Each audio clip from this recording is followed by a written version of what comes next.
Pues gracias a Dios por su palabra y gracias también porque por medio de la música podemos expresar aquello que está en nuestra mente, en nuestra vida y toca nuestro corazón.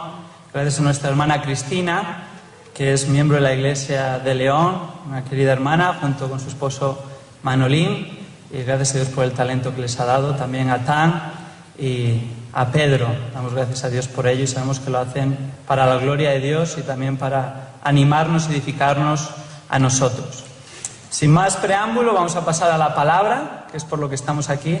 Vamos a invitar a nuestro hermano John MacArthur a que tenga la siguiente sesión de la predicación de la palabra.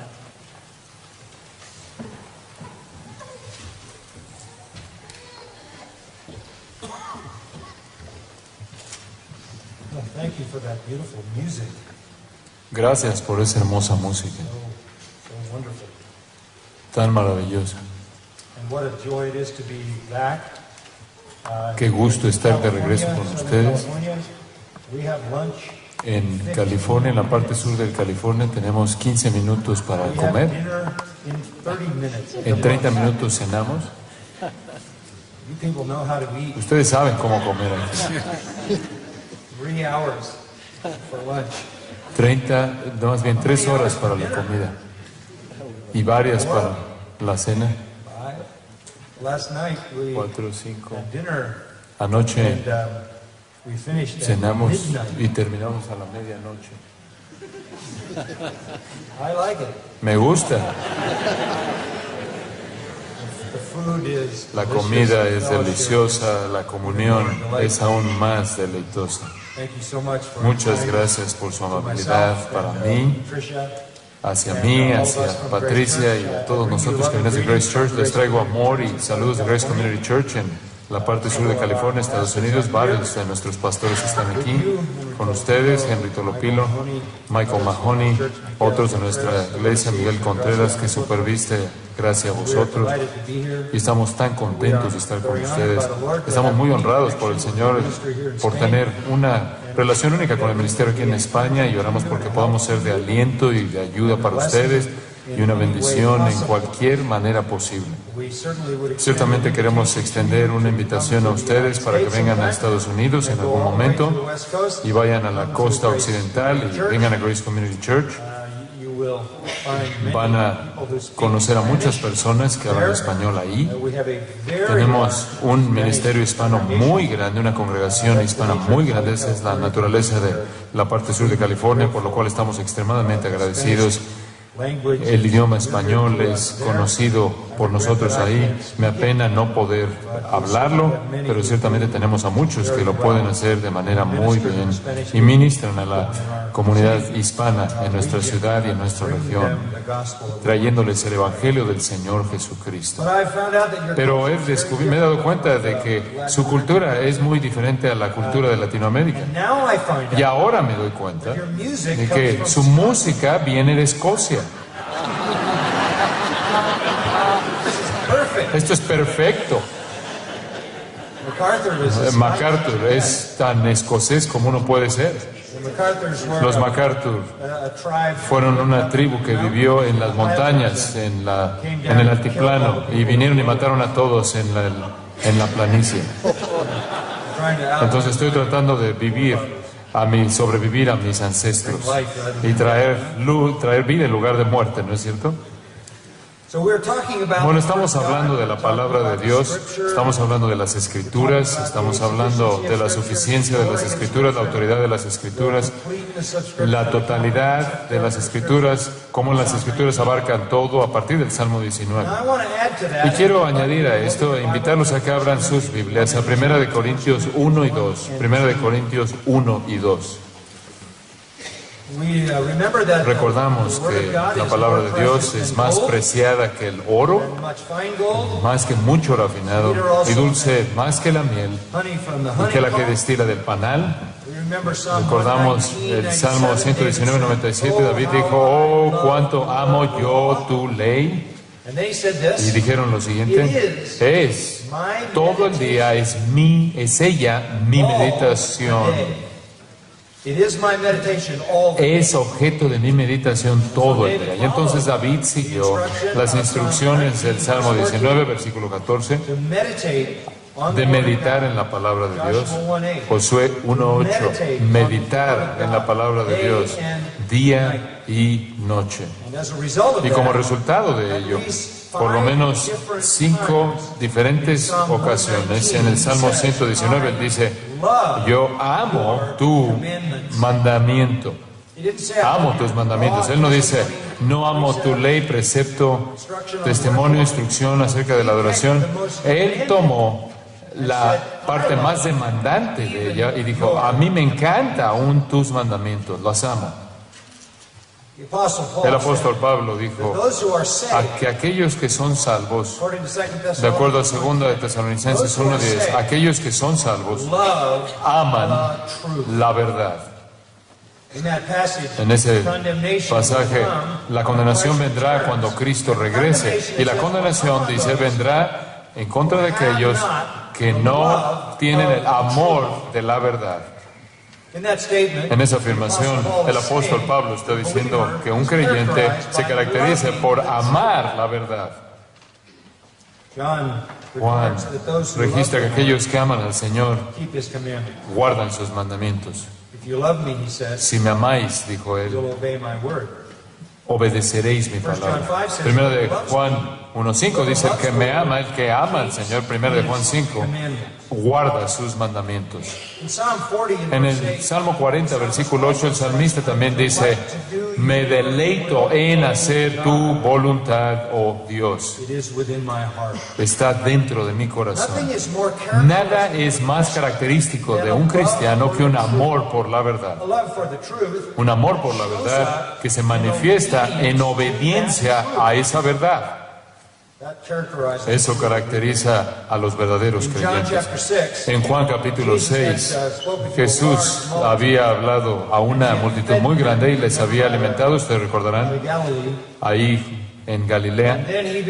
Y comenzó después a enseñarles. Y conforme les hablaba de comer su carne y beber su sangre, esto es, abrazándola de manera total, sometiéndose a él, muchos le dieron la espalda. Y Juan nos dice que muchos de sus discípulos ya no seguían con él, desaparecieron. Y le dijo a Pedro: ¿ustedes también se quieren ir? ¿También van a irse? Y Pedro dio esta respuesta en nombre de él y en nombre de los fieles. Él dijo: ¿a quién iremos? Tú y solo tú tienes las palabras de vida eterna. No queremos irnos de la verdad, no queremos alejarnos de la verdad, porque amamos la verdad. Este es un amor fuerte por la verdad en los cristianos, que caracteriza a los cristianos. En 1 Pedro 2 nos dice en los versículos de apertura que es equivalente al amor que tiene un bebé por la leche de su mamá. Pedro dice: como niños recién nacidos, desead la leche espiritual no adulterada para que por ella crezcáis por ella. Es un concepto simple. De la misma manera en la que un bebé desea la leche, ustedes también necesitan desear la palabra. Es tu vida, es tu alimento, es tu única fuente de sustento. No hay otra. Entonces, a partir de las Escrituras, simplemente en esas Escrituras que acabamos de mencionar, podemos decir lo siguiente: la verdadera iglesia del Señor, la iglesia genuina, la iglesia redimida, en todo lugar, tiene un hambre por la verdad de las Sagradas Escrituras. Indiferencia hacia las Escrituras no caracteriza un verdadero creyente. La indiferencia hacia las Escrituras no caracteriza una verdadera iglesia. Los verdaderos creyentes anhelan la palabra de Dios, les encanta leerla, les encanta que se las expliquen, les encanta aplicarla, les encanta obedecerla, les encanta hablar de ella, les encanta proclamarla. Nunca reciben lo suficiente. Tristemente, el estudio serio de las Escrituras, la labor ardua, diligente en las Escrituras para escarbar y extraer sus tesoros, No es lo que la gente quiere. No es lo que el mundo quiere. Y conforme el mundo entra a la iglesia, no es lo que la iglesia quiere. Va en contra de nuestra naturaleza. Los evangélicos en el día de hoy con mucha frecuencia son simplistas, tradicionales, tibios en su compromiso con el Señor, preocupados están por lo pragmático, pero esa no es la naturaleza, no es el corazón de un verdadero creyente. Regreso a un puritano llamado Richard Baxter. Ricardo Baxter fue un pastor en el siglo XVII y quería escribir un libro para dirigir a su iglesia, para que la iglesia creciera espiritualmente. Y lo llamó el directorio cristiano, para dirigir a cristianos por el camino correcto. Tiene más de 1,000,000 de palabras. 1,000,000 de palabras interpretando y aplicando las Escrituras. Es asombrosamente inteligente, brillante, teológicamente rico, claro e inmenso también en sus dimensiones. Es mucho el contenido y le está hablando un pastor a su congregación. Los creyentes en nuestra generación creo que tienden a estar cómodos con la mediocridad, la superficialidad, lo que no es profundo. Y la iglesia ha caído en muchos casos a ese nivel. Yo sé que en parte del mundo en el que vivimos hay un tipo de cristianismo popular, en cierta manera un cristianismo cultural, diseñado para satisfacer a los no cristianos, pero prácticamente mata de hambre al verdadero pueblo de Dios. Entonces quiero presentarles una pregunta en esta tarde. Los verdaderos creyentes aman la Biblia, aman la palabra de Dios. ¿Por qué? ¿Por qué la amas? ¿Por qué la crees? ¿Por qué la estudias? ¿Por qué la enseñas? ¿La predicas? ¿La proclamas? ¿Por qué la aplicas? ¿Por qué la obedeces? ¿Por qué haces eso? ¿Eres más inteligente que los que no hacen lo que tú haces? ¿Eres más racional que la gente que no estudia la Biblia? ¿O eres simplemente más ingenuo que la gente que no la estudia? Quizás eres más fácil de persuadir. ¿Cuál es la razón por la que nosotros amamos la palabra de Dios y toda la gente que nos rodea no la ama? La respuesta a esa pregunta viene en esta sección de las Escrituras, 1 Corintios 1 y 2. Pero permíteme darte en cierta manera una respuesta inicial y después veremos el texto. Escucha lo que Martín Lutero dijo. La Biblia no puede ser entendida simplemente mediante estudio o talento. Tú necesitas al Espíritu Santo. Esa es una pista importante. Zwinglio dijo, aun si recibes el Evangelio de Jesucristo directamente de un apóstol, no puedes creerlo a menos de que tu Padre Celestial te enseñe y te atraiga a sí mismo mediante su Espíritu. Juan Calvino dijo lo mismo. Juan Calvino dijo, la Biblia solo puede ser creída, entendida, solo puede ser amada cuando Dios regenera el corazón humano.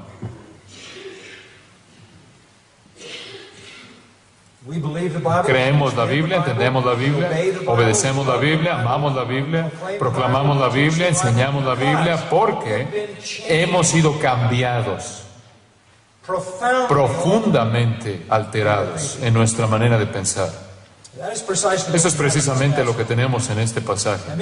Y quizás no has visto el pasaje de esta manera, pero esta es la manera en la que debes entender esta importante porción de la palabra de Dios. En primer lugar, conforme entramos al capítulo 1, quiero que comiences en el versículo 18, muy conocido, y vamos a llevar un panorama que va a llevarnos hasta el capítulo 2, versículo 16.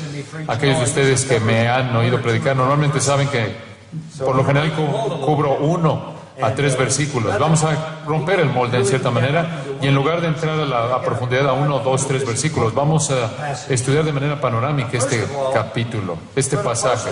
En primer lugar, vamos a hacer la pregunta: ¿por qué los no cristianos rechazan la Biblia? ¿Por qué los no cristianos rechazan la Biblia? ¿Por qué es tan difícil? Parece tan maravilloso para nosotros, tan razonable para nosotros, tan poderoso para nosotros, y sin embargo es universalmente rechazado en términos de su verdad genuina por los no cristianos. ¿Por qué? ¿Por qué rechazan la sabiduría de Dios, la revelación de las Escrituras, el Evangelio? Pablo nos dice que es inaceptable debido a 5 razones. Y les voy a dar esas 5 razones. En primer lugar, vamos a comenzar con esta. Su mensaje es irracional. Su mensaje no es razonable o irracional. Observa el versículo 18. Porque la palabra de la cruz es locura. Locura a los que se pierden. Esta locura es un tema que encontramos a lo largo de esta sección entera, como tú sabes, 6 veces. Locura es mencionada. Es la palabra griega moron, que quiere decir estúpido, tonto, sin significado, inútil. La Biblia es tonta, no apropiada para la sabiduría humana, no encaja con la sabiduría y la inteligencia humana. De hecho, el problema es que ellos son aquellos que se están perdiendo. Ese es un verbo en el griego que se refiere a una acción continua. Esto es, pertenecen a una categoría de personas que se dirige a la condenación eterna y a cualquier persona que va camino a la destrucción eterna. Las Escrituras, el Evangelio, es torpe, estúpido, necio. Hablamos de esto un poco ayer, pero quiero reiterarlo de nuevo porque es tan importante que lo entendamos. El apóstol Pablo llegó al mundo gentil y aquí estaba, este era su mensaje. Su mensaje era que en un lugar llamado Judea, Israel, ahí muy cerca en el extremo del Mediterráneo, en un lugar oscuro del mundo romano, hay un grupo de personas que se llaman judíos. La mayoría de la gente sabían de ellos porque eran odiados, menospreciados, vistos como enemigos del Estado porque adoraban a Dios y no al emperador. El apóstol Pablo dijo: un judío nació en Israel, quien es Dios en carne humana. No solo era Dios, sino que también fue el único Dios. No hay otro Dios fuera de Él. Es Dios, el Salvador del mundo, el único Salvador del mundo. El universo es gobernado por Él, el universo fue creado por Él, el universo será consumado por Él. Él es el único Dios. Por cierto, él dijo, se convirtió hombre, se convirtió en hombre, fue menospreciado, fue rechazado. Su propia nación lo mató en manos de los romanos, en una cruz. Fue rechazado por la gente, fue rechazado por el pueblo, por los líderes de su nación, y fue ejecutado de una manera que ningún ciudadano romano podía ser ejecutado, a menos de que cometiera traición personal en contra de César. Los romanos no se les permitía ser crucificados porque era demasiado horrible esa forma de ejecución, la manera más cruel de morir y más dolorosa. Por cierto, este judío crucificado es el Dios del universo y la única esperanza de salvación para ser librados de la condenación eterna y el único camino para llegar al cielo. Y además, este judío crucificado, este es el mensaje de Pablo, este judío crucificado quiere que te conviertas en su esclavo para siempre. Los esclavos odiaban la esclavitud y los hombres libres la odiaban más. Ese es el mensaje. Un judío crucificado es el único Dios verdadero, el único Salvador, y quiere que tú te conviertas en su esclavo para siempre. Esa no es una manera inteligente de mercadear el mensaje. Es necedad absoluta, locura absoluta, absolutamente ridícula. Es increíble. Aún para los judíos es algo que los hace tropezar. Aunque creen en el Dios verdadero, aún hasta el día de hoy se rehúsan a creer en el que el único Dios verdadero fue encarnado en Jesucristo, murió en la cruz.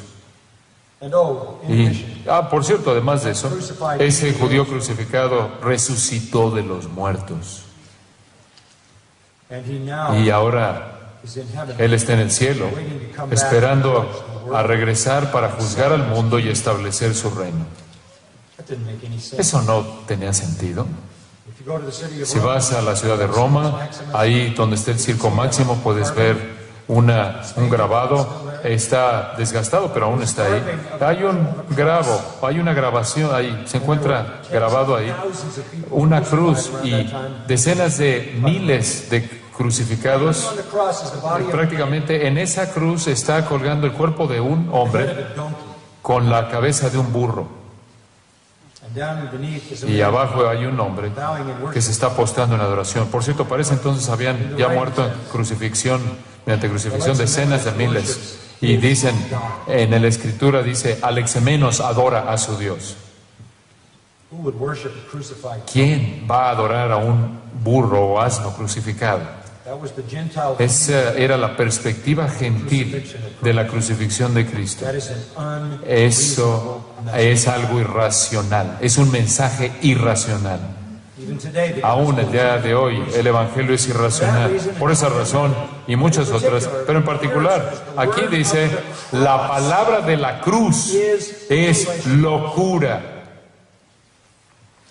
Es locura por otra razón. No solo porque el mensaje es irracional, sino porque la realidad es inalcanzable. Pasa al versículo 19. Pues está escrito, destruiré la sabiduría de los sabios y desecharé el entendimiento de los entendidos. ¿Dónde está el sabio? ¿Dónde está el escriba? ¿Dónde está el disputador de este siglo? ¿No ha enloquecido Dios la sabiduría del mundo? Pues ya que en la sabiduría de Dios el mundo no conoció a Dios mediante la sabiduría. Detente ahí. Lo que dice ahí es que mediante todos los medios disponibles para los seres humanos caídos no puedes llegar al punto de conocer la verdad. La sabiduría de los sabios, la inteligencia de los inteligentes. ¿Dónde están? ¿Dónde están los sabios, los escribas, los abogados, los disputadores? Tráiganlos a todos juntos, con toda su sabiduría y toda su inteligencia, y juntos no podrán alcanzar el conocimiento del Evangelio verdadero.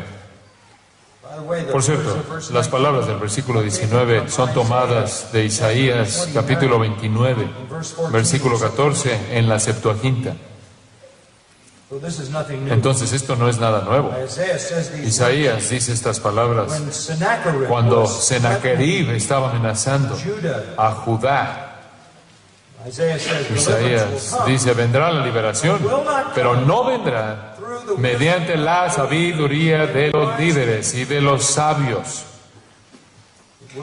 No vendrá de ningún otro lugar más que Jehová, Dios.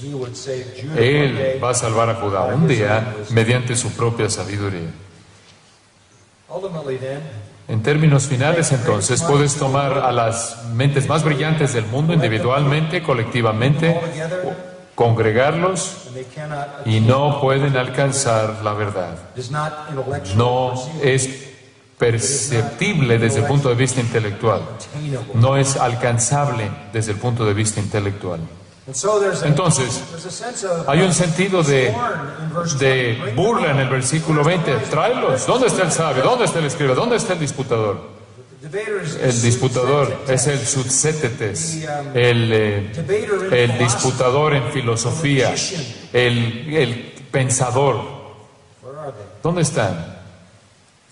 No pueden conocer la verdad.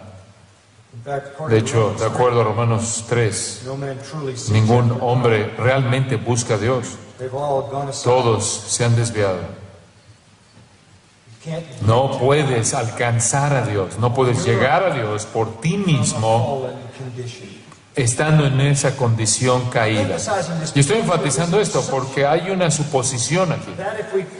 Hay una suposición de que si encontramos la metodología correcta, podemos mover a la gente mediante razonamiento humano normal para que lleguen al Evangelio.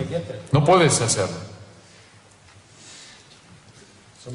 Tantas personas en nuestro día están tratando de descubrir una nueva manera de presentar el Evangelio, una nueva manera aceptable para hacerlo algo que los no creyentes lo reciban con brazos abiertos, que se vea algo racional, que hasta parezca personal, diciendo, oh, Dios te ama de manera incondicional y quiere que tengas propósito en tu vida, quiere que vivas una vida feliz, quiere que tengas más de todo, quiere sanarte, quiere arreglar todas tus relaciones, quiere que tengas éxito en tu trabajo, y crean ese tipo de oferta, porque la gente va a responder a eso, pero no es el Evangelio.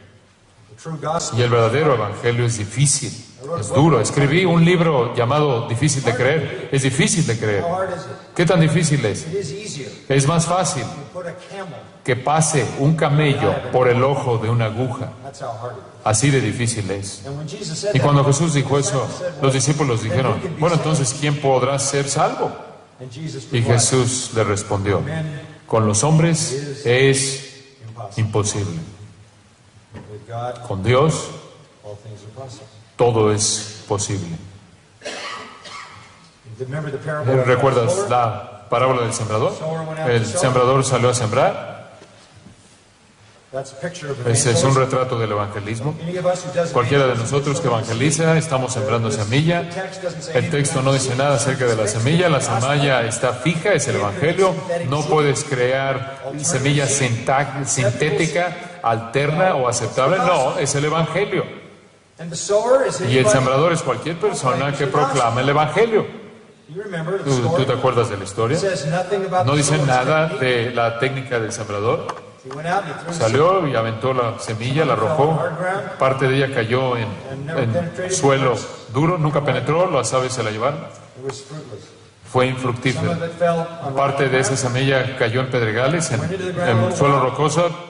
Entró un poco al suelo, empieza a mostrar un poco de vida aparente, pero las raíces no pueden pasar más allá de la roca, cama de roca, y viene el sol y se muere y no hay fruto, y parte de ella entró a tierra que tenía algo de arbustos, y los arbustos crecieron y la ahogaron y fue infructífera, y parte cayó en buena tierra y regresó a 30 y dio fruto a 30, 60 y a 100 por uno. Entonces tienes dos tipos de tierra, los tipos de tierra que no producen nada y los tipos de tierra que producen fruto. Entre aquellos que no producen nada, algunos simplemente están duros, otros tienen una respuesta emocional pero no tienen profundidad, y otros tienen algún tipo de respuesta pero nunca dejan el amor del mundo, el amor de las riquezas y las preocupaciones de esta vida, y ahogan la semilla. Y después están los fructíferos. ¿Cuál es el punto? No dice nada acerca de cómo siembras. No dice, si la avientas un poco más alto, puedes aventarlo un poco más lejos. Se altera la semilla. El problema no es la semilla. Y el problema no es el sembrador. El problema es que la tierra. Yo puedo sembrar semilla. Solo Dios puede cambiar la tierra. Entonces, la idea de que podemos de alguna manera hacer que este evangelio sea algo que el hombre natural puede alcanzar conforme a su propia capacidad, razonamiento, es insensatez, es locura. ¿Por qué los no cristianos rechazan? Porque el mensaje es necio, es locura. En segundo lugar, porque es inalcanzable, no pueden llegar ahí. Es un mensaje inaceptable y un mensaje inalcanzable. En tercer lugar, es un mensaje increíble. Es un mensaje que no se puede creer. En los versículos 22 y 23, los judíos piden señales y los griegos buscan sabiduría. Ellos te van a decir lo que quieren. Dices, espera un momento, ¿los judíos buscan señales? Semeión en el griego. Milagros, maravillas. ¿Acaso no Jesús hizo eso? 3 años de su vida, esencialmente, prácticamente expulsó, erradicó la enfermedad ahí de Palestina, de un extremo al otro, diariamente sanando todo tipo de enfermedad. Demostró poder sobre la enfermedad, hasta demostró poder sobre la muerte, demostró poder sobre los demonios, él los expulsaba conforme él quería, demostró poder sobre la naturaleza, podía caminar sobre agua, crear alimento de la nada, señales. ¿Quieren más señales? Sí, queremos más señales. ¿Qué es lo que quieren? Oh, querían las señales en los cielos. El Antiguo Testamento, los profetas hablaron de esto, querían las señales en el cielo. Y después querían una señal en la tierra. ¿Qué señal en la tierra querían? Querían que se venciera, derrocara a los enemigos de Israel, esto es los romanos. Si es el Mesías, va a hacer maravillas en el cielo y va a liberarnos de los romanos. Esa era la señal que ellos querían. Conquistar a nuestros enemigos. Establecer el reino que prometiste. Oh, todas las promesas a Abraham, todas las promesas hechas a David, todas las promesas hechas a Abraham, David, de la gloria, reina, reiteradas a lo largo de los profetas. Eso era lo que querían ver. En lugar de ello, vieron crucifixión. Esa era una señal. Pero la señal era de Deuteronomio 21-23. Maldito el que se ha colgado de un madero. Esa era una señal de maldición por Dios, por parte de Dios. Quizás si se bajara de la cruz, quizás eso habría llegado. Pero en realidad, Él hizo algo mucho mejor que escapar de la muerte antes de que sucediera.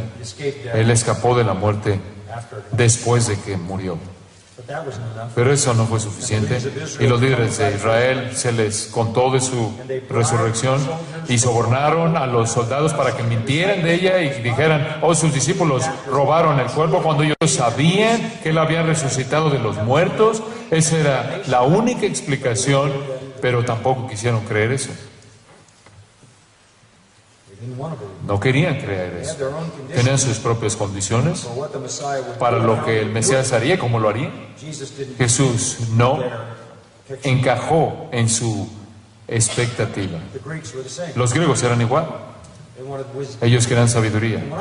Y cuando digo que ellos querían sabiduría, no querían sabiduría simple como los hebreos. Ellos querían un estilo de sabiduría profundo, complejo, filosofías complejas, profundas, con palabras muy complejas y conceptos esotéricos. Querían ser guiados a lo largo de los laberintos del razonamiento. Les encantaban esas cosas. ¿Ustedes se acuerdan ahí en el Areópago? ¿Cuál era el deleite de todos los filósofos? Ir ahí con todos sus amigos filósofos y escuchar algo nuevo, algo que nunca antes habían escuchado. Y se rieron de que hubiera una deidad crucificada. Demasiado simplista. El pensamiento de Pablo, ellos pensaban más bien que Pablo era ridículo, no hacía nada más que predicar a Cristo y él crucificado. Eso no era esotérico, no era complejo, eso no era profundo para ellos.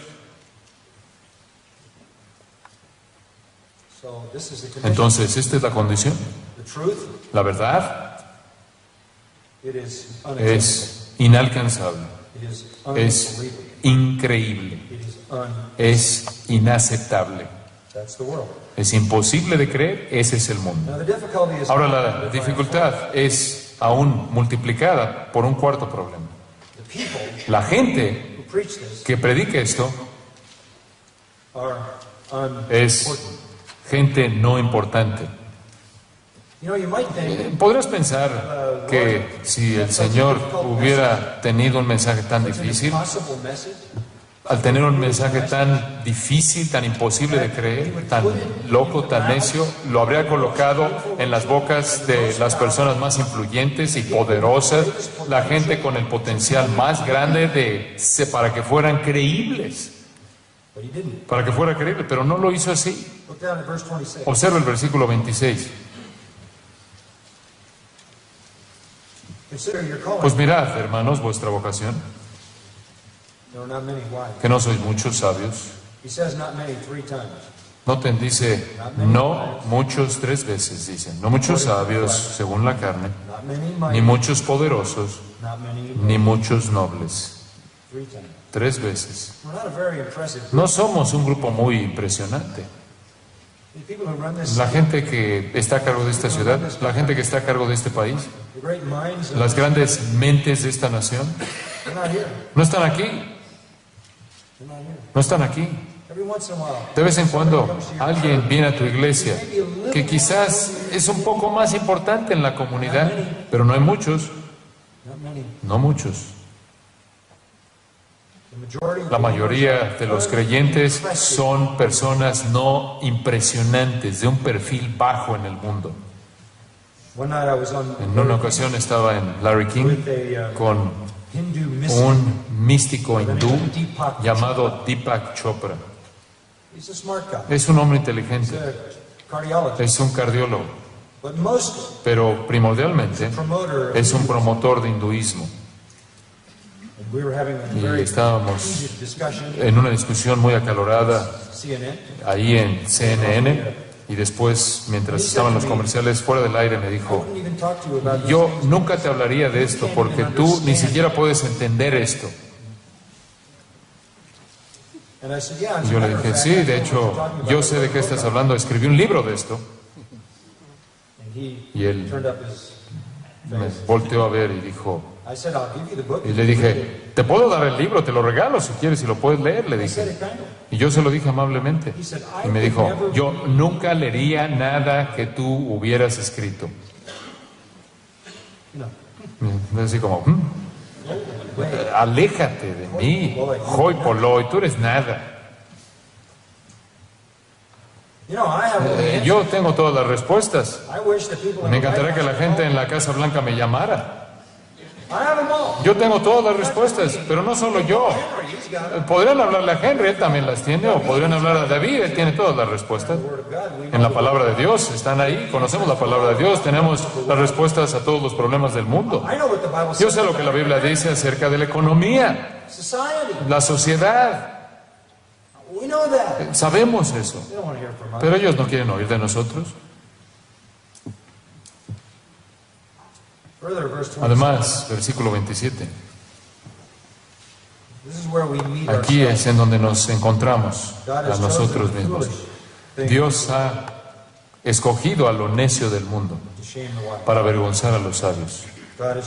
Dios ha escogido las cosas débiles del mundo, lo débil del mundo, para avergonzar a lo fuerte. Entonces aquí estamos, los débiles y los necios. Somos los del estrato bajo. No impresionamos a nadie. A nadie. No somos los más inteligentes. No somos los más nobles. No somos los que nacimos, a eso se refiere, los que nacieron en cuna real. Somos los bajos. ¿Qué tan bajos? Observa el versículo 28. No solo somos débiles, sino que somos lo vil. Esto es aún más bajo. Lo vil del mundo. Más bajo que eso, somos lo menospreciado. Y después dice, lo que no es.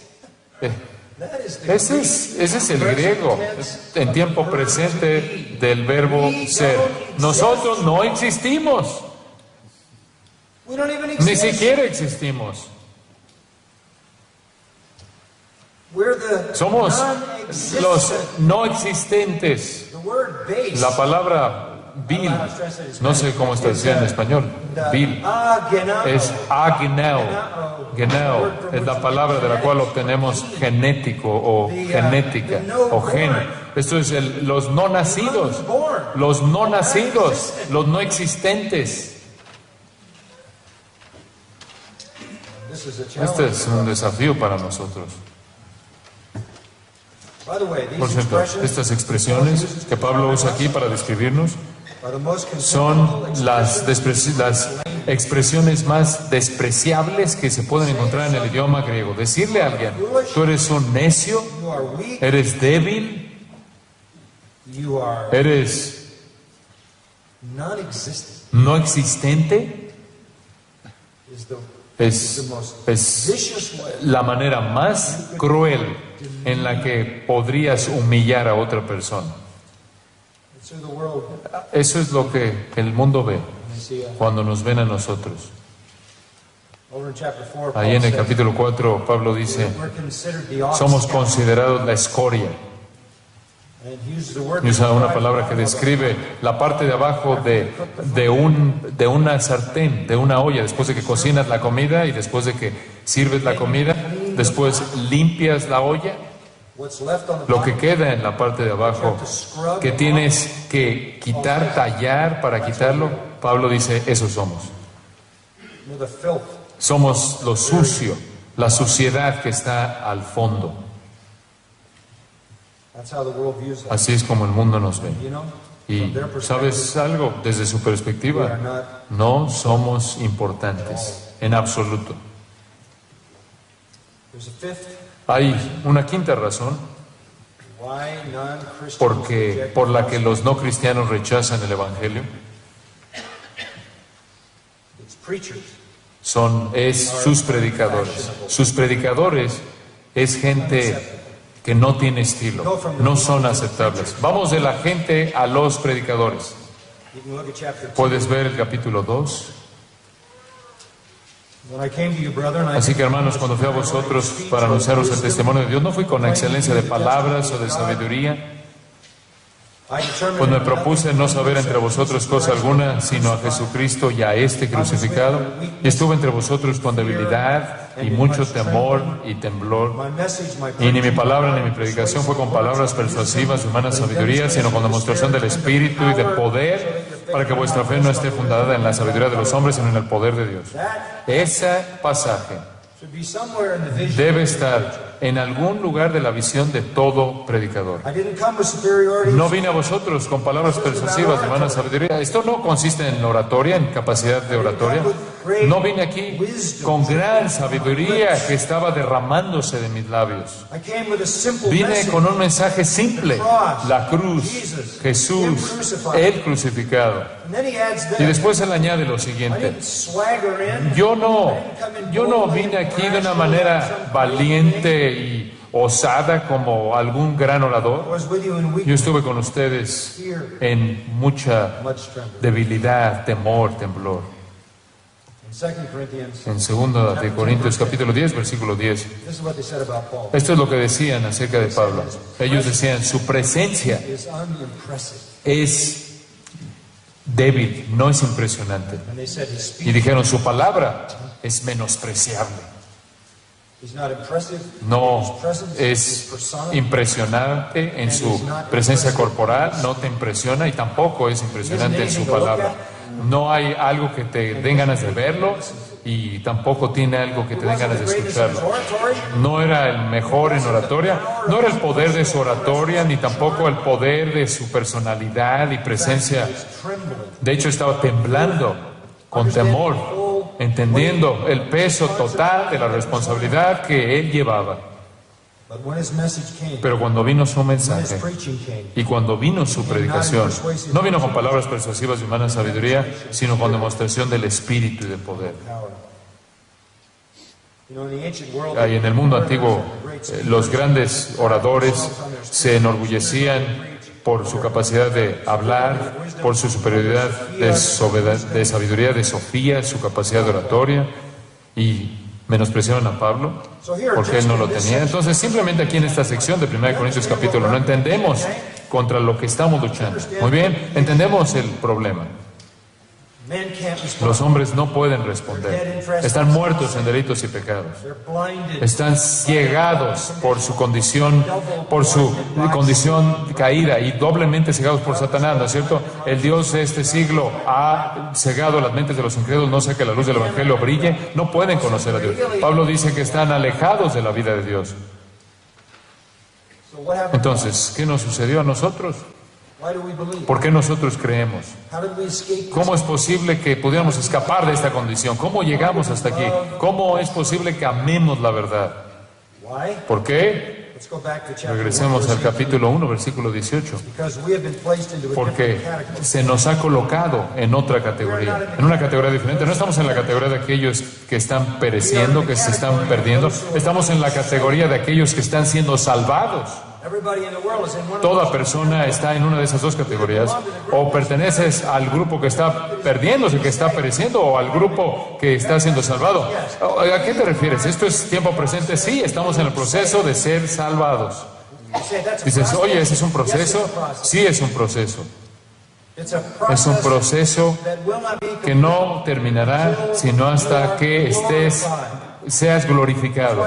Esa es la razón por la que Pablo dijo, tu salvación ahora está más cerca de lo que estaba cuando creíste. Cuando creíste, recibiste justificación. Ahora estás atravesando por el proceso de santificación, pero no terminará sino hasta que llegues a la glorificación. Estás siendo salvado. Y aquella persona en la que el Señor comienza a salvar, Él concluye. Todo lo que el Padre me da vendrá a mí. Juan 6, yo lo recibiré y no echaré a nadie, no perderé a ninguno. Todo creyente atraviesa por la justificación, a la santificación, hasta la glorificación.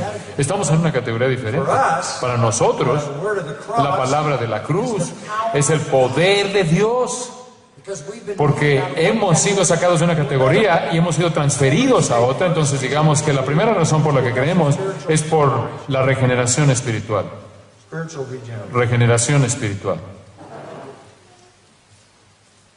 Ahora pasa al versículo 6 del capítulo 2. Hablamos sabiduría entre los que han alcanzado, la palabra griega, entre los que han alcanzado, telois, quiere decir los que han sido completos. Esa es otra manera de decir, el apóstol está expresando salvación de esta manera. Los que han sido hechos completos en Cristo. Tenemos una unción del Juan 2:20, 2:27. Somos enseñados por Dios, hemos hechos completos, venimos a Cristo. Se nos dio vida, somos renacidos, nacidos por Dios, nacidos de Dios. Se nos ha dado vida para entender en una nueva dimensión el entendimiento. Se nos ha dado. Estamos en Cristo y en Él están escondidos todos los tesoros de la sabiduría y el conocimiento. Tú amas las Escrituras porque tú eres una nueva criatura. Si alguno está en Cristo, 2 Corintios 5, nueva criatura es. Has sido hecho completado. En los términos del Salmo 19, hablamos de esto hace un momento. La ley de Jehová te ha hecho perfecto, completo. Esta es la transformación de la regeneración. Y entonces tenemos una sabiduría ahora y hablamos sabiduría. Pero es una sabiduría, versículo 6 dice, no de este siglo, ni de los príncipes de este siglo. ¿Por qué? Escucha, porque ellos pertenecen a aquellos que están pereciendo. Ellos pertenecen a la categoría de los que están pereciendo. Ellos son los que van camino a la condenación.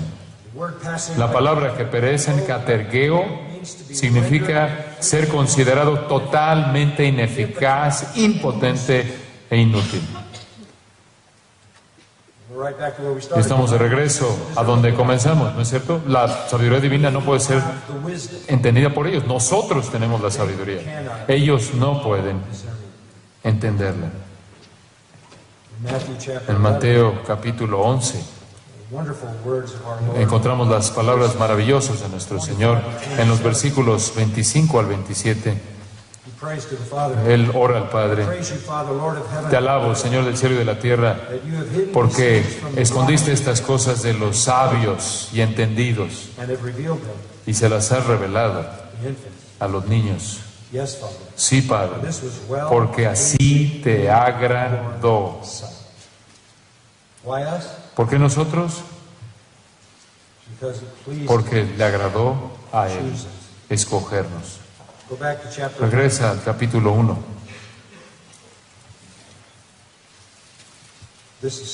Esto es tan importante. De regreso al versículo 26. Pues mirad, hermanos, vuestra vocación, vuestro llamado. La palabra vocación se refiere a un llamado eficaz, un llamado salvador. No es una invitación a venir.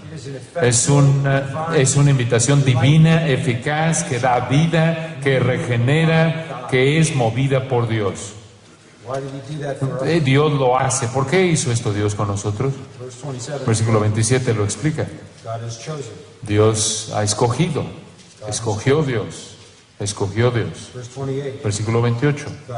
Escogió Dios. Elección. Elección soberana, eterna. ¿Por qué amas la verdad? ¿Por qué tienes vida nueva?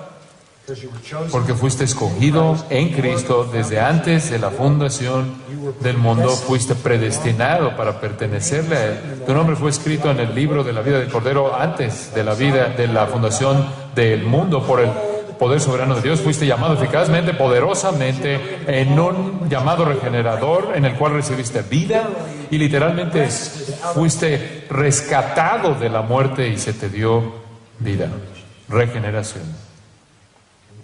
Y Dios hizo esto porque Él te escogió. ¿Para qué? Versículo 30 dice: mas por Él estáis vosotros en Cristo Jesús. Solo hay una razón por la cual saliste de la categoría de los que están pereciendo y entraste a la categoría de aquellos que están siendo salvados. Solo hay una razón por la que tú saliste de estar bajo el poder de Satanás y estar ahora bajo el poder de Cristo, y eso es porque Dios te ha escogido, Dios te ha llamado, y por su poder Él te ha colocado en Cristo Jesús.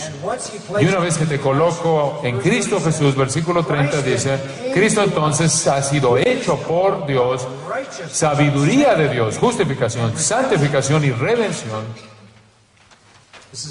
Esto es un milagro divino. Y el versículo 31 nos da la respuesta.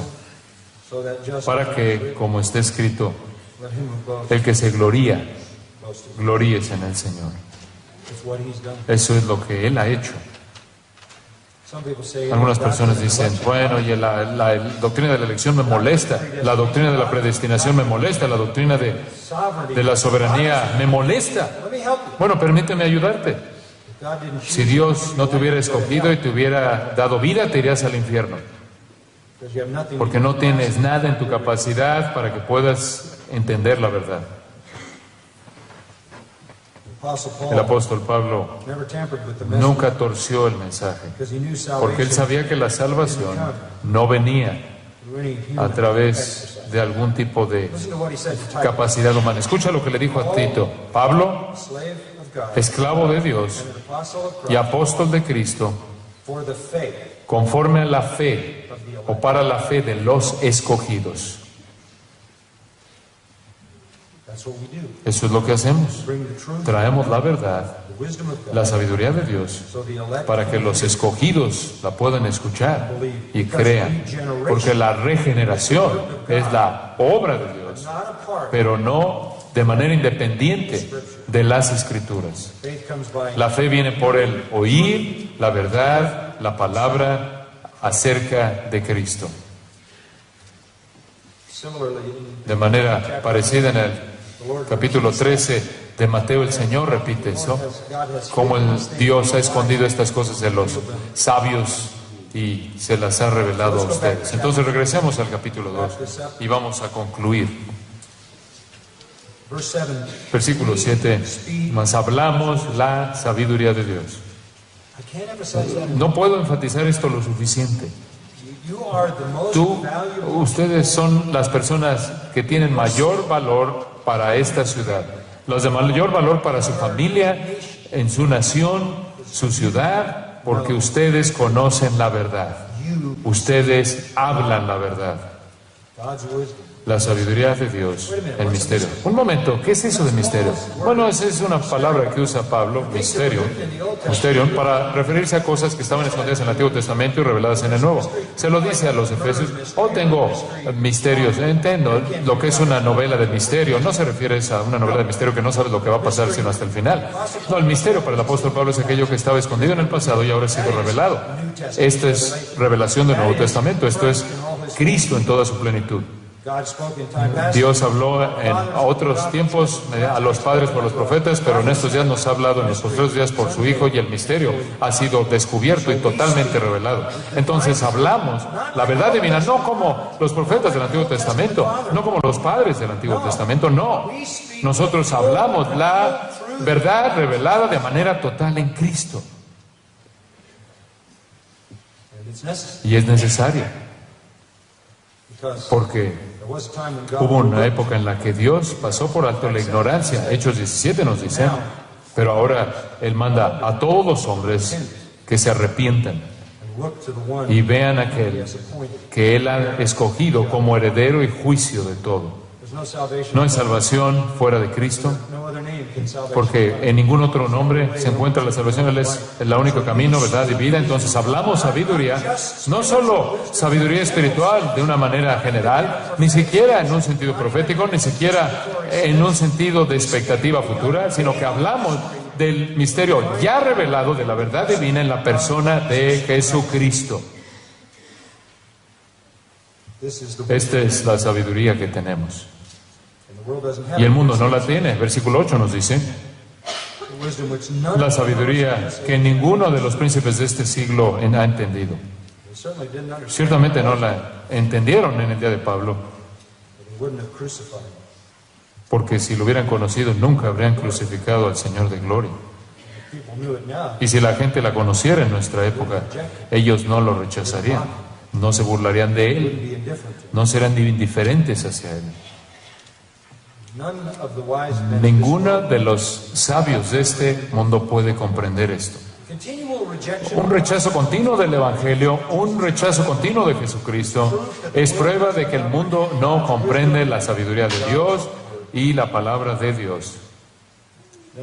Y después una afirmación final que habla de la condición sin esperanza de los no convertidos, como dice, antes bien como está escrito en el 9, cosas que ojo no vio, ni oído oyó. Detente ahí por un momento.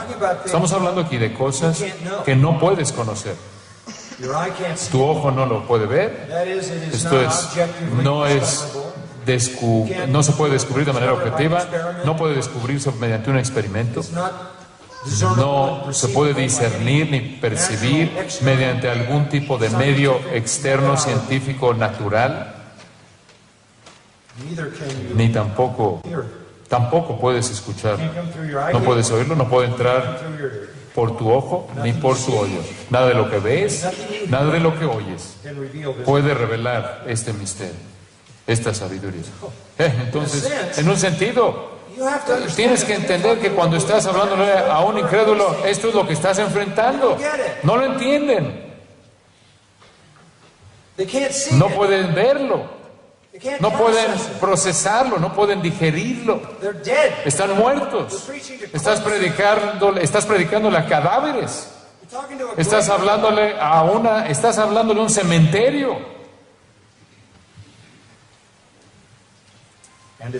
Y dice en ese mismo versículo que ni han subido en corazón de hombre. Lo que eso quiere decir es que no puedes entenderlo de afuera y no puedes entenderlo por dentro, desde adentro. No viene mediante fuentes empíricas, ni tampoco viene mediante la intuición. No es perceptible en términos externos, ni es perceptible en términos internos. No está dentro de ti. Esa verdad y esa sabiduría Dios ha preparado para los que le aman. El mundo está en una situación mortal. Otro pasaje que debes considerar con respecto a esto es Juan 8. Juan 8, versículo 42. Si vuestro Padre fuese Dios, ciertamente me amaríais. Esto es suficientemente simple, ¿no es cierto? ¿Qué es lo opuesto de esto? No me aman. ¿Por qué? Porque Dios no es tu Padre. Ustedes no están en la familia. Dios no es su Padre. El punto no es la experiencia. No tiene que ver con la experiencia, sino con la vida. No estás en esta familia. No has sido nacido. No has nacido en esta familia. Versículo 43. ¿Por qué no entendéis mi lenguaje? ¿Por qué no lo entienden? Porque no podéis escuchar mi palabra. No puedes. ¿Por qué? Están en otra familia ustedes. ¿Quién es su padre? El padre de ustedes. Vosotros sois de vuestro padre, el diablo. Y los deseos de vuestro padre queréis hacer. Él ha sido homicida. Él es un mentiroso y no hay verdad en él. Ustedes están en la familia de los que no tienen la verdad. Están en la familia de los que no tienen sabiduría. Están en la familia de los homicidas y mentirosos. Y en el versículo 45 él añade: porque digo la verdad, no me creéis. Y debido a que es la verdad, debido a que es la verdad, no lo creen porque no tienen capacidad de recibirla. Versículo 47. El que es de Dios, las palabras de Dios oye. Por esto no las oís vosotros, porque no sois de Dios.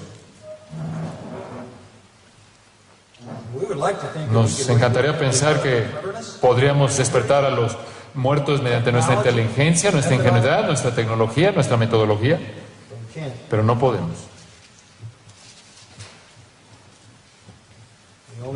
La única manera en la que una persona puede llegar a conocer la verdad se encuentra en el versículo 10. Este es el segundo punto. El primero es que la regeneración espiritual, aquí tenemos la revelación espiritual, pero Dios nos la reveló a nosotros por el Espíritu. Dios nos reveló la verdad por el Espíritu. ¿De qué está hablando aquí? Está hablando de la inspiración de las Escrituras. Él está hablando para los apóstoles. Está diciendo: el Espíritu se movió en nosotros y escribimos las Escrituras. Y el Espíritu todo lo escudriña, aún lo profundo de Dios. Porque ¿quién de los hombres sabe las cosas del hombre? Sino el Espíritu del hombre que está en él. Esta es en cierta manera una analogía. Así tampoco nadie conoció las cosas de Dios en el Espíritu de Dios. La única manera en la que vamos a poder saber algo de Dios es no mediante nuestros propios medios, sino mediante los medios del Espíritu Santo. Nosotros no hemos recibido, versículo 12, dice, el espíritu del mundo, sino el espíritu que proviene de Dios, para que sepamos lo que Dios nos ha concedido. ¿Por qué creemos la Biblia? Porque amamos la Biblia, porque se nos ha hecho tener vida y se nos ha dado el Espíritu Santo. Se nos ha dado vida en la obra del Espíritu. El Espíritu reveló las Escrituras. y después nos reveló a nosotros la verdad de las Escrituras. Qué realidad tan maravillosa. Nos son dadas de manera libre, nada es retenido. Cuando llegas a la familia de estos que son salvos, esta familia que pertenece a Dios, se te ha dado vida. Todo lo que era misterio ahora es revelado. Nada es escondido. Y se nos enseña, versículo 13, que somos enseñados por el Espíritu Santo. Por otro lado, versículo 14 dice, el hombre natural no percibe, no acepta las cosas que son del Espíritu de Dios, porque para él son locura, y esta es la locura otra vez. ¿Por qué?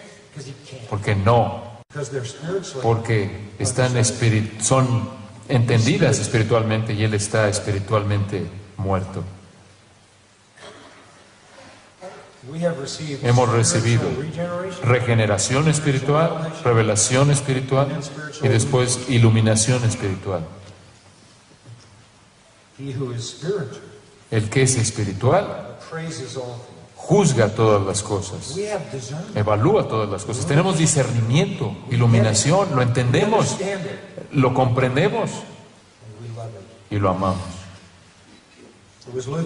Fue Lutero el que dijo, el hombre es como un pilar de sal, como la esposa de Lot, como una piedra, como un madero, como una estatua sin vida que no tiene ni boca, ni ojos, ni sentidos, ni corazón, a menos de que sea regenerado, convertido e iluminado por el Espíritu Santo. Y el versículo 16 lo resume. Uno de mis versículos favoritos en todas las Sagradas Escrituras. Porque ¿quién conoció la mente del Señor? La pregunta de Isaías 40. ¿Quién conoció la mente del Señor? ¿Quién puede saber lo que Dios piensa? Nosotros tenemos la mente de Cristo. ¿No es este un regalo?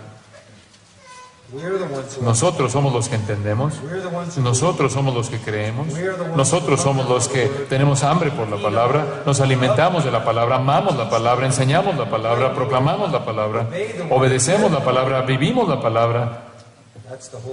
Ese es el punto. Somos como la comunión. En Lucas 24 somos la comunidad de los corazones ardientes. En Lucas 24 Cristo abre las Escrituras y Él dijo, ¿acaso nuestros corazones no ardían en nosotros mientras Él nos hablaba a partir de las Escrituras? ¿Qué podemos hacer para la gente que está ciega?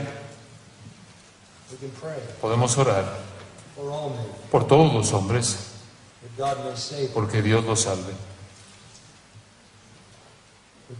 Podemos orar porque los pecadores vengan a estar en la posición del salmista en el Salmo 119 y digan, abre mis ojos para mirar las maravillas de tu ley.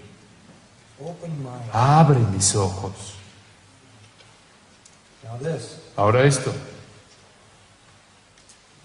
La gente será salva mediante Dios, mediante el poder regenerador del Espíritu, pero no de manera independiente de el testimonio del Evangelio fiel cristiano. Entonces quiero concluir viendo brevemente el capítulo 10 de Romanos en los siguientes 2 minutos.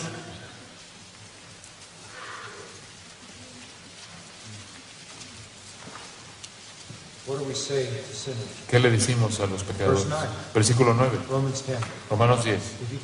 Que si confesares con tu boca que Jesús es el Señor y creyeres en tu corazón que Dios le levantó de los muertos, serás salvo. Porque con el corazón se cree para justicia, pero con la boca se confiesa para salvación. Pues la Escritura dice, todo aquel que en Él creyere no será avergonzado. Porque no hay diferencia entre judío y griego. Versículo 13, porque todo aquel que invocare el nombre del Señor será salvo. Podemos dar esa invitación presentar esa invitación. Solo Dios sabe quiénes son los escogidos. A nosotros se nos manda a llevar el Evangelio a toda criatura y decir, si llamas, si invocas el nombre del Señor, serás salvo. Después, versículo 14, ¿cómo pues invocarán aquel en el cual no han creído? ¿Y cómo creerán en aquel de quien no han oído? ¿Y cómo oirán sin haber quien les predique? Porque el versículo 17 dice que la fe es por el oír, y el oír por la palabra de Dios o de Cristo.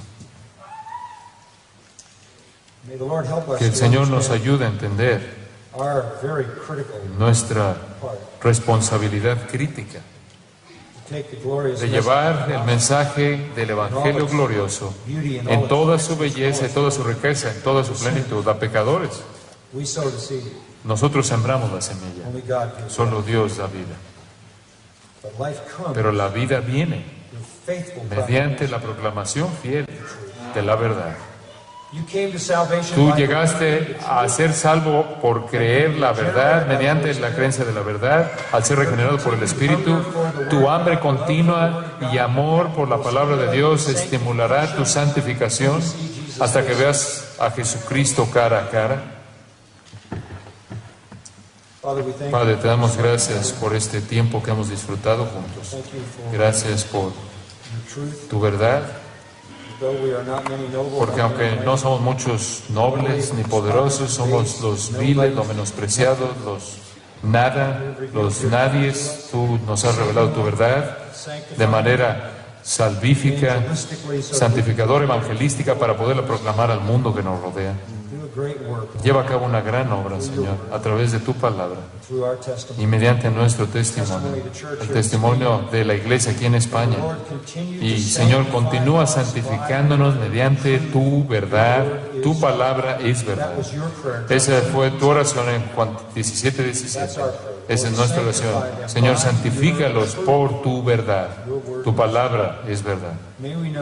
Que sepamos que una iglesia santificada, una iglesia semejante a Cristo, que se parece a Cristo, es el testimonio más poderoso para llevar a pecadores al Evangelio, mediante el cual el Espíritu puede salvar.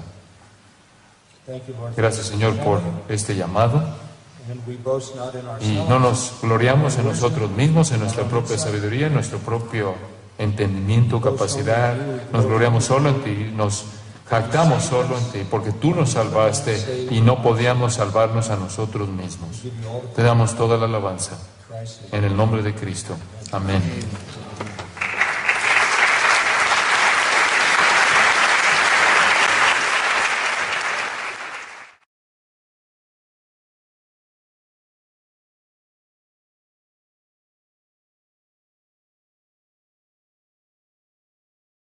Y Pedro dio esta respuesta en nombre de él y en nombre de los fieles. Él dijo, ¿a quién iremos? Tú y solo tú tienes las palabras de vida eterna. No queremos irnos de la verdad, no queremos alejarnos de la verdad, porque amamos la verdad. Este es un amor fuerte por la verdad en los cristianos, que caracteriza a los cristianos. En 1 Pedro 2 nos dice en los versículos de apertura que es equivalente al amor que tiene un bebé por la leche de su mamá. Pedro dice, como niños recién nacidos, desea la leche espiritual no adulterada para que por ella crezcáis por ella. Es un concepto simple.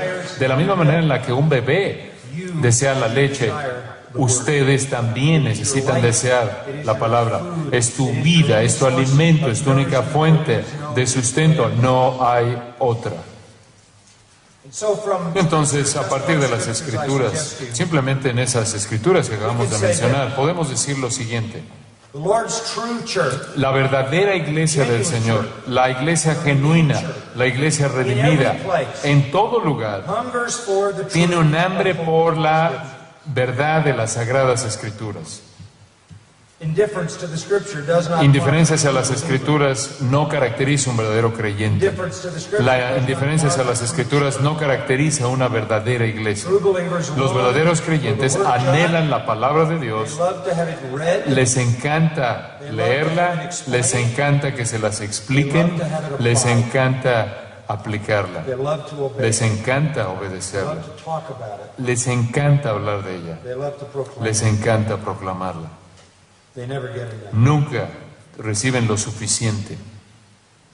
Sadly, Tristemente, serious study of Scripture, el estudio serio de las diligent Escrituras, labor in the Scripture, la labor ardua, diligente en las Escrituras para escarbar y extraer sus tesoros, is not what people want, no es lo que la gente quiere, not what the world wants. no es lo que el mundo quiere.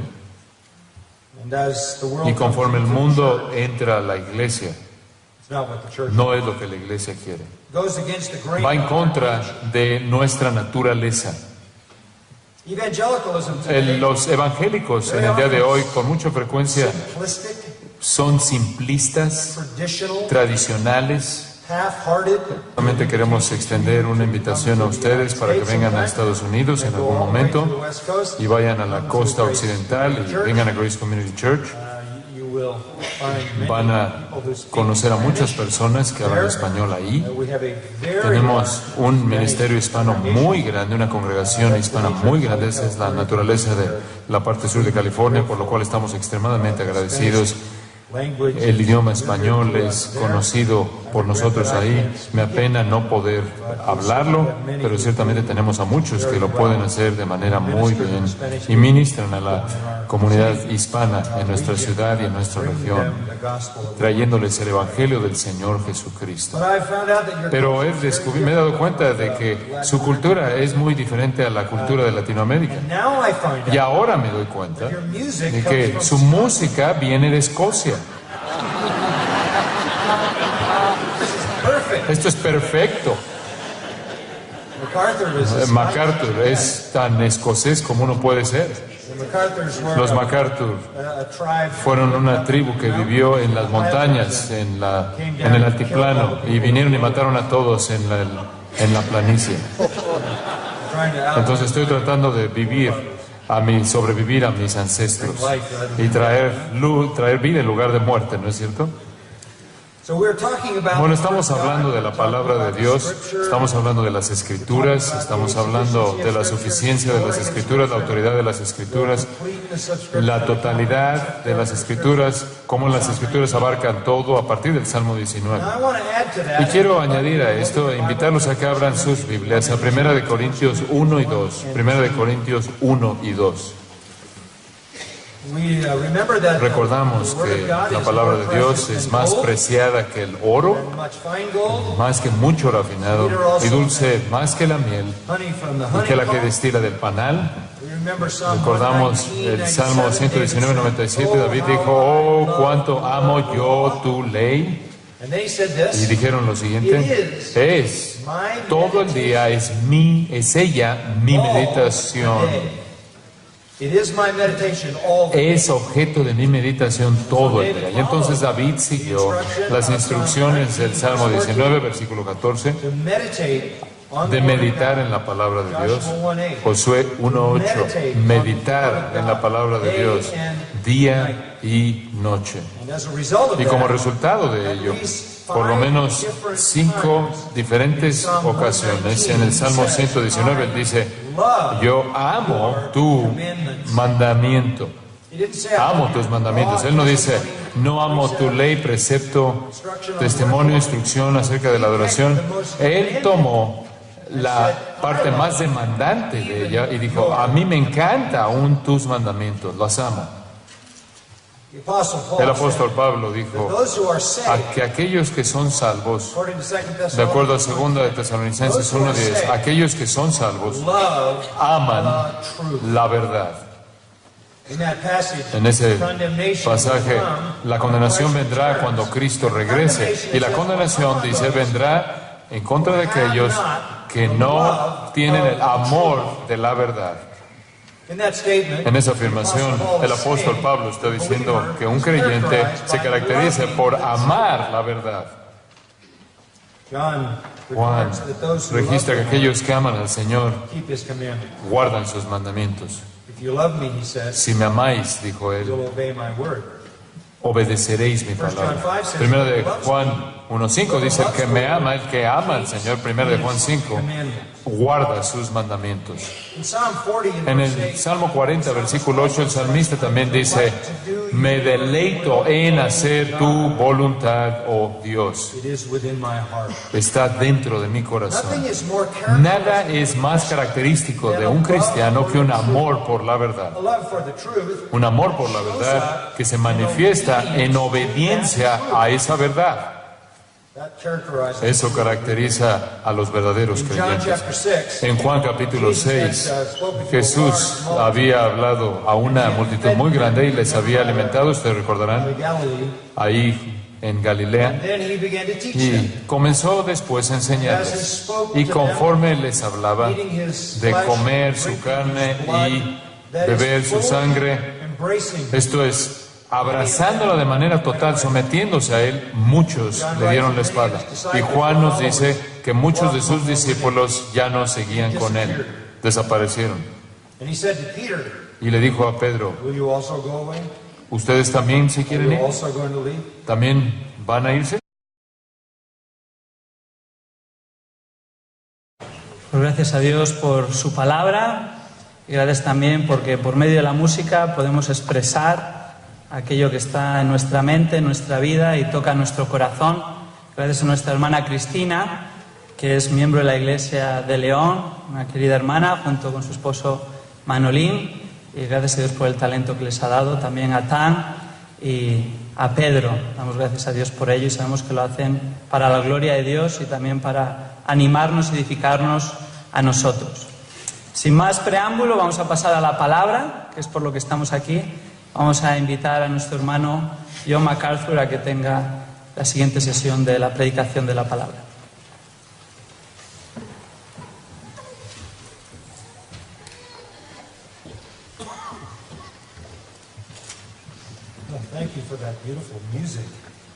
Gracias por esa hermosa música, tan maravillosa. Qué gusto estar de regreso con ustedes. En California, en la parte sur de California, tenemos 15 minutos para comer. En 30 minutos cenamos. Ustedes saben cómo comer aquí. 3 horas para la comida y varias para la cena. 4 o 5. Anoche cenamos y terminamos a la medianoche. Me gusta. La comida es deliciosa, la comunión es aún más deleitosa. Muchas gracias por su amabilidad para mí, hacia Patricia y a todos nosotros que venimos de Grace Church. Les traigo amor y saludos de Grace Community Church en la parte sur de California, Estados Unidos. Varios de nuestros pastores están aquí con ustedes, Henry Tolopilo, Michael Mahoney, otros de nuestra iglesia, Miguel Contreras, que superviste, gracias a vosotros. Y estamos tan contentos de estar con ustedes. Estamos muy honrados por el Señor, por tener una relación única con el ministerio aquí en España, y oramos porque podamos ser de aliento y de ayuda para ustedes y una bendición en cualquier manera posible. Tibios en su compromiso con el Señor, preocupados están por lo pragmático, pero esa no es la naturaleza, no es el corazón de un verdadero creyente. Regreso a un puritano llamado Richard Baxter. Ricardo Baxter fue un pastor en el siglo XVII y quería escribir un libro para dirigir a su iglesia, para que la iglesia creciera espiritualmente, y lo llamó el directorio cristiano, para dirigir a cristianos por el camino correcto. Tiene más de 1 millón de palabras. 1 millón de palabras interpretando y aplicando las Escrituras. Es asombrosamente inteligente, brillante, teológicamente rico, claro y e inmenso también en sus dimensiones. from a pastor Es to his mucho el contenido y le está hablando un pastor a su congregación. believers in our Los creyentes en nuestra generación creo que tienden a estar cómodos con la mediocridad, la superficialidad, lo que no es profundo. Y la iglesia ha caído en muchos casos a ese nivel. Yo sé que en parte del mundo en el que vivimos hay un tipo de cristianismo popular, en cierta manera un cristianismo cultural, diseñado para satisfacer a los no cristianos, pero prácticamente mata de hambre al verdadero pueblo de Dios. Entonces quiero presentarles una pregunta en esta tarde. Los verdaderos creyentes aman la Biblia, aman la palabra de Dios. ¿Por qué? ¿Por qué la amas? ¿Por qué la crees? ¿Por qué la estudias? ¿Por qué la enseñas? ¿La predicas? ¿La proclamas? ¿Por qué la aplicas? ¿Por qué la obedeces? ¿Por qué haces eso? ¿Eres más inteligente que los que no hacen lo que tú haces? ¿Eres más racional que la gente que no estudia la Biblia?